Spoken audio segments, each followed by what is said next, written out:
ain't never gonna stop this fire. I can't believe his business is so incredible, and if I can do this, every single one of you can do this. Every single one of you. Something higher, ain't never gonna stop this fire. We're listening to another episode on Wholesaling Inc. My name's Cody Hofhine. I'll be hosting today's episode, and today we have the man, the myth, the legend, who has changed so many lives, Robert Kiyosaki. I'm super excited to be here. This guy has been someone that's changed my life in real estate and has molded me and shaped me into who I'm becoming in real estate. And without fail, his book is mentioned by more of our guests than any other book whenever we end our episode saying, what was the book that changed your life or that's been a game changer? Without fail, most of our audience says Rich Dad, Poor Dad. And so we have Mr. Rich Dad, Poor Dad, Robert Kiyosaki here with us today, and I'm super excited. So get your pen, get your paper, and get ready to write down a ton of gold nuggets, a ton of value that's going to change your life. And let's get going right into it. So Robert, what an honor to be here, and I want to thank you for allowing me to come to your place here in Scottsdale, and it's a beautiful place, and I'm excited for this interview. Me too, so thank you very much. Okay, my man, well, let's get right into it. Talking about real estate in general, do you still believe real estate is still the best way to grow your wealth? No. It's what I love to do. Okay. If you don't love real estate, don't do it. It's really quite simple. Yeah. There's a lot of people like stocks and bonds and ETFs and all that. If you love it, do that. But if you don't love something, don't do it. You see, people say do what you love. Well, you should also invest in what you love. Yeah. So I'm an entrepreneur. I love businesses. So I start businesses because a business is your best asset. Yeah. But the purpose of a business is to buy real estate. That's the McDonald's formula. If you read Rich Dad, Poor Dad, they asked Ray Kroc, he said, what business are you in?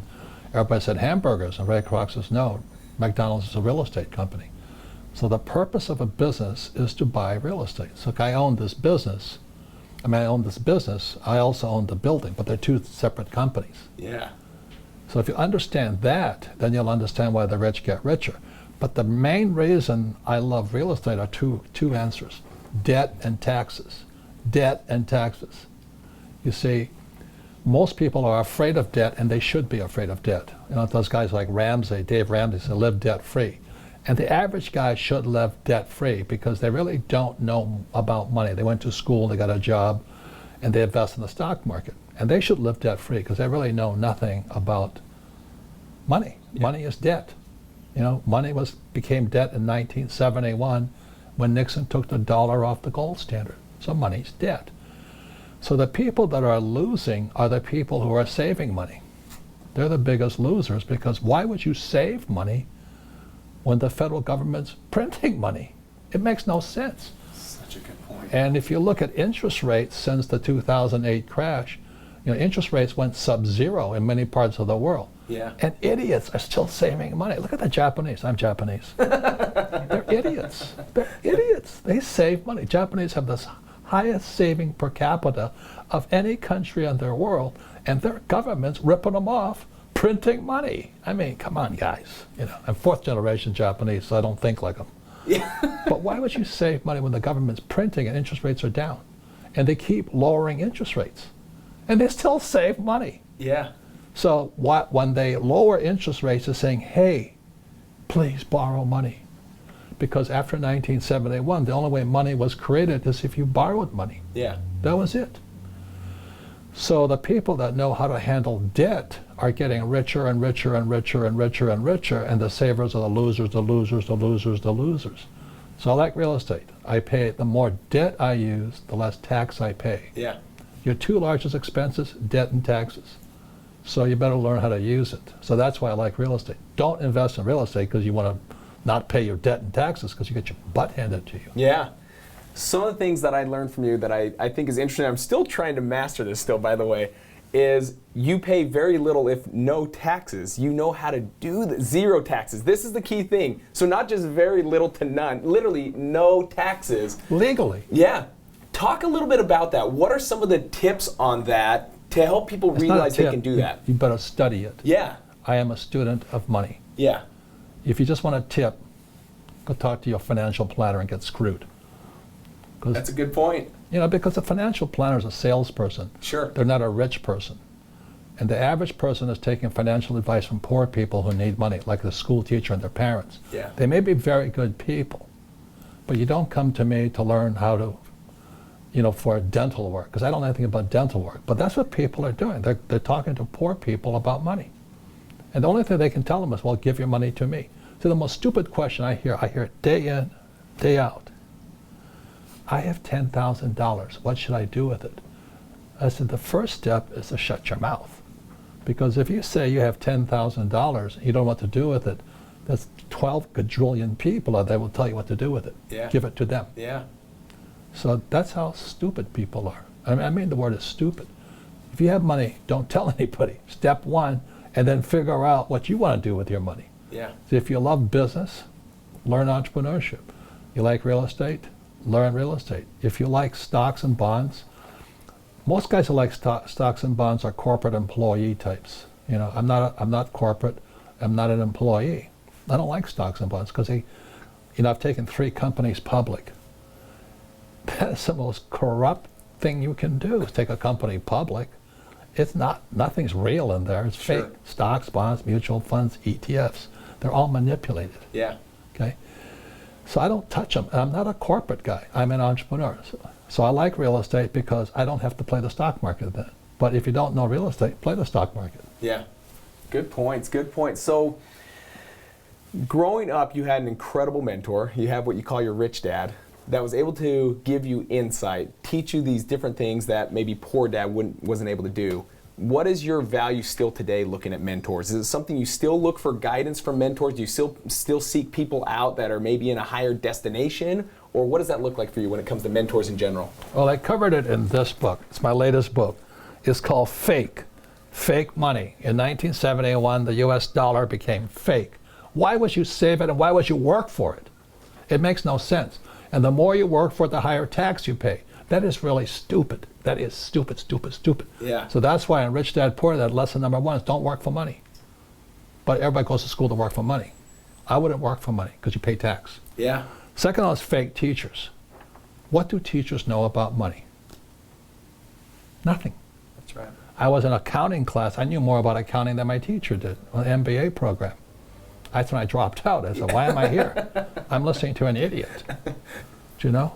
And then fake assets. Wall Street pumps out fake assets. Yeah. Oh, they wouldn't do that. Well, there was a thing called derivatives, right? MBSs, credit default swaps. This crap they're handing out is toxic. Yeah. So, I like Wall Street, but I don't buy their assets. Yeah. The average person buys stocks, bonds, mutual funds, ETF, credit default swap, MBSs, and all that. They just rip people off. I just don't touch it. The same as when I go to a bank, I don't keep my money in a bank. Why? Because they're printing it. So I go to my bank. I love my banker because I borrow money from my bank. Sure. I go to Wall Street to borrow money from Wall Street. I love debt. But if you can't handle debt, don't borrow it. Yeah.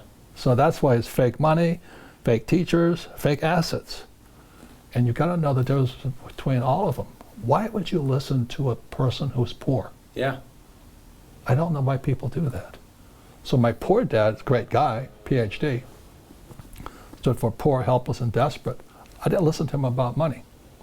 Good man, taught me to be honest, taught me a few other things, but not money. He didn't know jack about money. Yeah. And I would say 98% of all school teachers, 50% are good people. Yeah. 100% know jack about money. Yeah. Yeah. So why would I listen to him? That's what I'm saying. Okay. What about do you do groups where you meet with individuals now? I'm No. assuming people, No. do they, even if they flock Why to you would I for talk stuff? to him? Yeah. I created this Cashflow board game. Uh-huh. How did my rich dad teach me about money? Was Sure. Monopoly. 4 greenhouses, 1 red hotel. 4 greenhouses, 1 red hotel. Today I have 6,000 houses. I have hotels, I have businesses, I have oil wells. I play Monopoly every single day of my life. It's how I win. Yeah. I only play to win. You want to lose? Save money, buy ETFs. That's how you lose. Yeah. I don't like losing. Got it? So what makes this different than Monopoly is this here. And this is what most people leave school, they have no idea what it is. This separates monopoly from rich dad, from cash flow. Yeah. This is a financial statement. When you go to your banker asks for one thing. Show me your financial statement. 99% of all high school kids leaving high school have no idea what a financial statement is. And then you wonder why they're going broke. This is an income statement. This is a balance sheet. This is called a statement of cash flow. And if something, I played it once. Well, you're an idiot. You don't play the game of golf once and then go to the Masters. That's how stupid people are. They go to school, they think they get the answers, and they can do it once. I just can't believe, I get tired of talking to people. Yeah. So I created this game with my wife, Kim, so you can teach each other. Yeah. People can teach people, and you play it and you do it in real life. Don't talk to me until you got stuff in this column here. It's called an asset. Assets, cash flow money into your pocket. Liabilities, cash flow money out of your pocket. 99% of the people have liabilities. They have a house, a car, and a college loan. Those are liabilities. They call assets. That is how bad our education is. So that's why I created the cash flow game. I played it once. I've had people actually tell me, I have a degree in economics. Well, this is not economics. This is called accounting. Yeah. They don't know there's an accounting and economics. Yeah. That's how stupid people are. They said, I can balance a checkbook. A checkbook is balanced inside here. It's under your savings side. Yeah. They don't have the big picture. So my wife and I created cash flow so you could teach each other and you play it over and over and over again. Why do you want to play it over and over again? Because you can make mistakes. It's like the game of golf. The person who makes the most mistakes wins. Yeah. Look at baseball. I think Babe Ruth, the biggest home run hitter, he was also the biggest strikeout king. Yeah. I think he had a 200 average, two-point average. Yeah. In our school systems, well, if you're not hitting a home run every single time, you're an idiot. Well, it's a school system that's idiots. They punish kids. The parents punish kids. There's new evidence saying that when a kid is forced to study hard, their brain is damaged today. So they'd never learned this in school. Yeah. So that's why Rich Dad, this was started in 1996, and I wrote Rich Dad, Poor Dad, which is now all over the world in 97. And that's the difference. If you want to be an employee, a high-paying job, you work here. But you look here, first line on expense, tax. I don't pay tax because my income comes from here. Yeah. Trump doesn't pay tax either. That's why they're after his tax records. I covered it here in fake. The New York Times interviewed Jared Kushner, who the Kushners are Jewish, they're richer than the Trumps. Yeah. And the Kushners don't pay taxes either. And this New York Times reporter went nuts. Well, how did I do? Because the reporter's an A student that went to school in journalism. Yeah. But they don't know, all they know is a high-paying job and to pay taxes. That's why they're broke. And why would you listen to them? Yeah. So I'm not saying one is right or wrong, it's just what is most interesting to you. That's correct. You want a high-paying job and pay more taxes and buy a big house and more student loans and a nice car and all that, you'll go broke. That's why most professional athletes, they're bankrupt in 5 years. Because they got a high-paying job, they pay their taxes. The first thing they do is take care of their friends and family, their mother. They'll buy them a house, big houses, and then their contract's up and they go broke. I think one of my greatest paradigm shifts from you was because of Rich Dad Poor Dad. When you said your home is not an asset, I think the whole world flipped upside down. They're like, what are you telling me? My home's not an asset. Absolutely it's an asset. And you're like, no, it's not. Tell our audience a little bit about this that are thinking their home is an asset. And why isn't your home an asset? What is the real definition of an asset? These are the two most important words in business, cash flow. Financial intelligent people can control their cash flow. Idiots cannot. The money they have financial diarrhea. Yeah. The money just flows out, loose as a goose, as they say. So this is called a statement of cash flow here. So this is what happens to the average person. They get a job because they went to school. Cash flows this way out into taxes. That's why I don't work for money. That's why I don't want a job.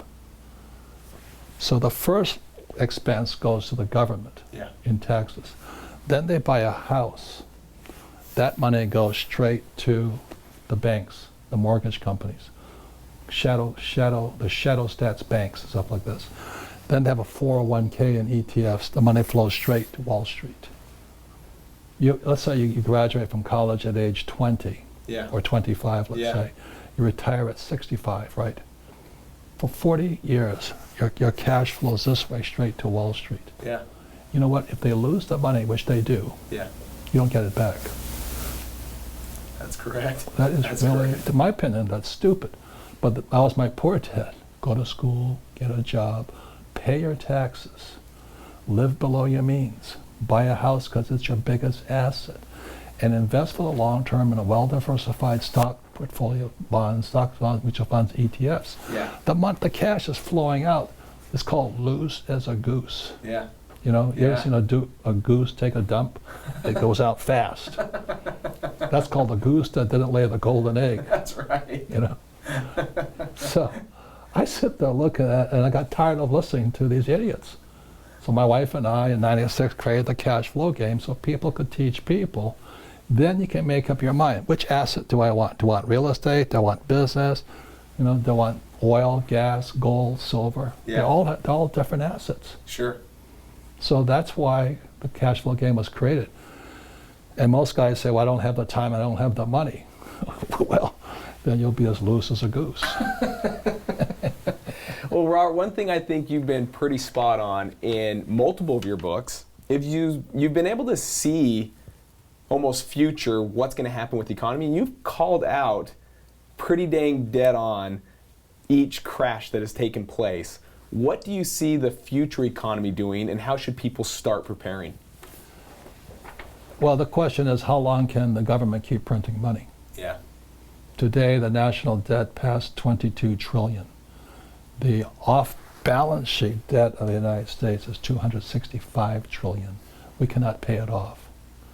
Our debt to GDP, when it goes past 60% debt to GDP, it's a warning. So that's like making $1,000 a month, but $600 is going to debt, right? When it hits 90%, you can't turn back. Yeah. Today, the U.S. government's debt to GDP is 115%. That's today, you said? Today.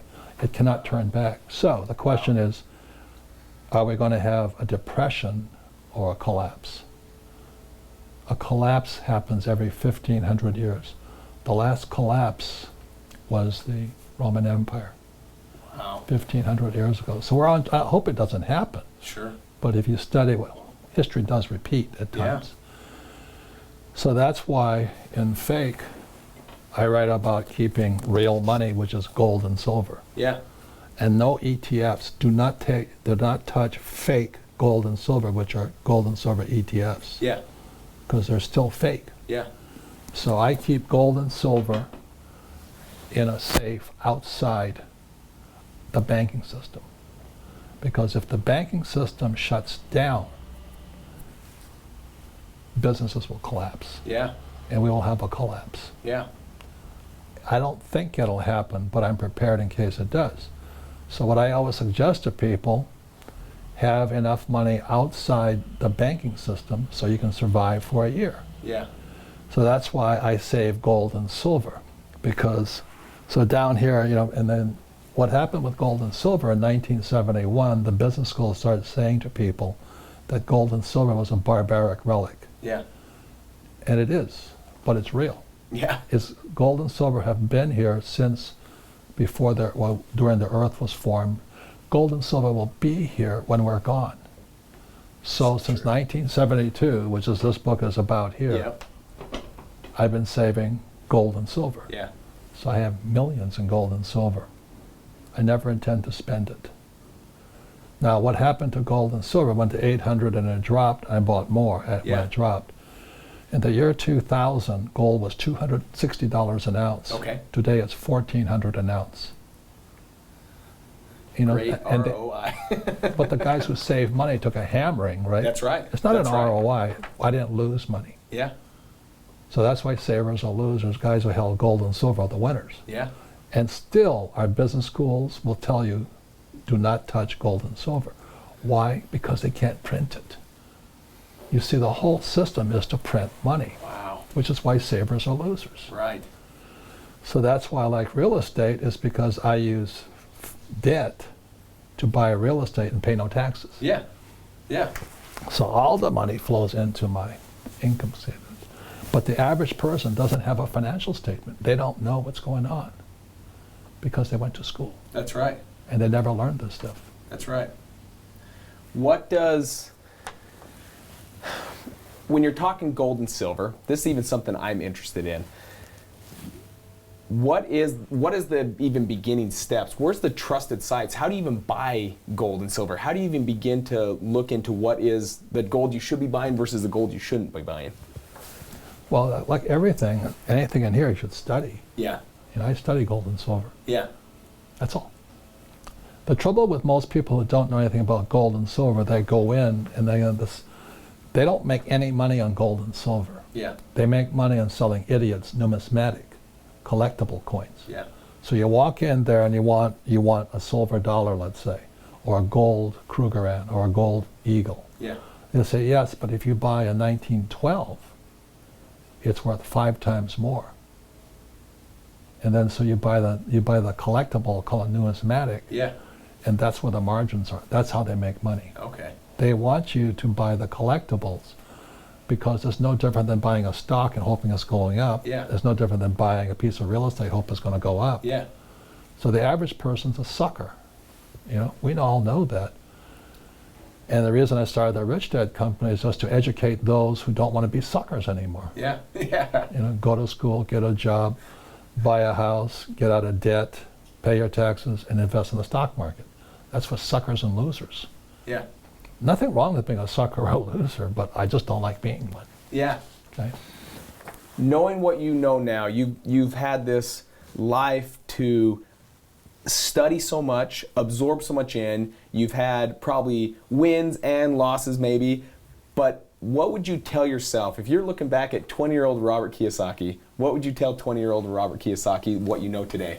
I wouldn't change a thing. The second biggest mistake people make, they always want to know, what was your biggest mistake? Yeah. You know why? The question is, why are you afraid of making mistakes? Because you went to school, or your mother said don't make mistakes, or you went to church, and you see you make a mistake, you're going to go to hell. You know, the only way we learn is by making mistakes. Yeah. And so when people are afraid of making mistakes, they don't make mistakes, and they say stupid. And then if they make a mistake, they lie about it. Look at that guy, President Clinton. Yeah. You know, he has sex in the White House. There's nothing illegal about having sex in the White House. Okay? But lying about it is. It's called a felony. Yeah. So because he lied, Clinton became a felon. Of course, a couple other things too. Sure. But anyway, so most people, when they don't mistakes, are afraid of admitting they made a mistake, and they waste a good time, an opportunity to learn something. Yeah. So I'm constantly making mistakes. Am I going to make more?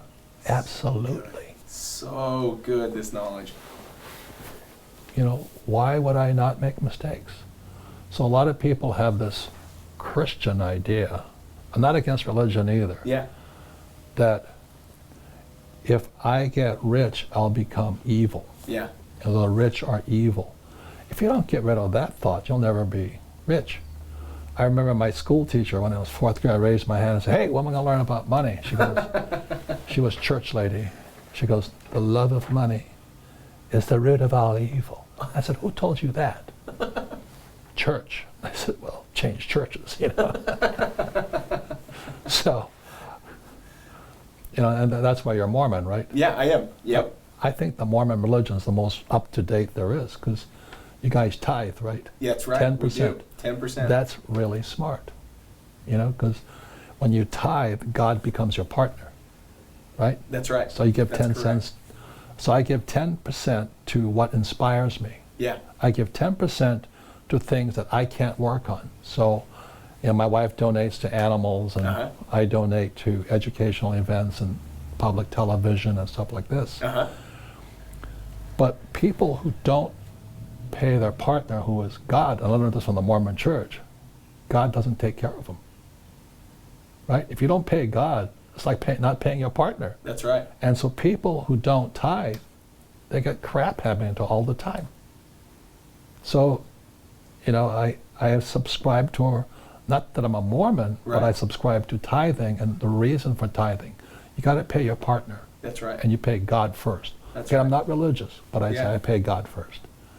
And that's the difference. So good stuff happens. Brilliant.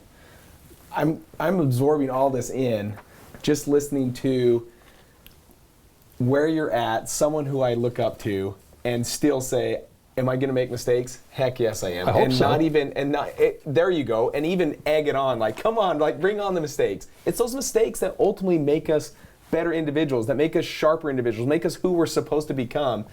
And I just love this, because this is what our audience needs to hear is, it's okay, fail your way forward, make mistakes. It's more than that, but you have to learn from them, and that takes humility. That's right. How do you make mistakes? Being egotistical, and God knows I'm egotistical. You see this yellow Ferrari there? That's my 6th Ferrari. I have an ego so big. So when I make a mistake, the ego has got to be deflated a little bit so I can learn a little bit. That's right. And that's how I get rich. But people who make mistakes and don't learn from them, they just make a bigger mistake. So anyway, and humility is how we learn. So I'm very arrogant, I'm egotistical, I have Rolls Royces, Ferraris, Bentleys. I love money. But I tithe, and when I make a mistake, I say, okay, God, what do I need to know? Yeah. Yeah. That's it. Great words of advice right there, Robert. I appreciate that. In closing, we always ask 2 questions that we always love asking. It's, what's a good book that you're reading right now that's game-changing that you like? What would you say if you had to name all the books, including, by the way, this incredible wall here of amazing books? Different languages. Yeah. See, this book is an asset. That's right. Every month, money comes in all over the world. And as I say in there, I'm not a best writing author because I flunked out of school, so I can't write. Yeah. I'm a best-selling author. So the reason I have, my best of friends are Mormons. Yeah. You know why? Because you guys can sell. That's right. That's right. When a Mormon goes on a mission, my esteem for them goes up. You know why? Because I went to military school. So we have a mission also. Yeah. We go to faraway places, meet nice people, and we shoot them. Yeah. You guys have to save them. Yeah. I'd rather shoot them than save them. So my friends who are Mormons, I go, how in the world did you do it? You got to be nice to these people, and you've got to try and save their soul. You know what I mean? It's a hard work. It's not an easy work. You guys are crazy. But we love it. So being a Marine is a lot easier. So I don't do that anymore. But the reason Marines are tight is we have a mission. That's It's a code of honor. That's right. We're very, very tight. We're a very spiritual organization. Yeah. Marines do not desert fellow Marines in combat. We stay behind, we bring them back. Yeah. No matter what. I don't know what when I was trying to choose which branch of service, so I went to military school, first word we learn is mission. Yeah. So I go to this interview and because they needed pilots. So they had the Army, Air Force, Navy, Coast Guard, and Marines. So I'm standing there looking at which one am I going to join? And the Marine stands up first. He says, gentlemen, be clear on the mission of the United States Marine Corps. We kill people. Every Marine carries a gun. If you want to save people, join the Coast Guard. You want to play golf, join the Air Force. You want to drive boats, join the Navy. You want to drive trucks, join the Army. But we kill people. Nobody went to talk to him. But he was crystal clear. So there was 600 young, only men in those days were pilots. Yeah. So 12 stood in front of him. I was one of them. I was very clear on the mission. If I'm going to go to war, I want to be clear on what I'm doing. Does that make sense to you?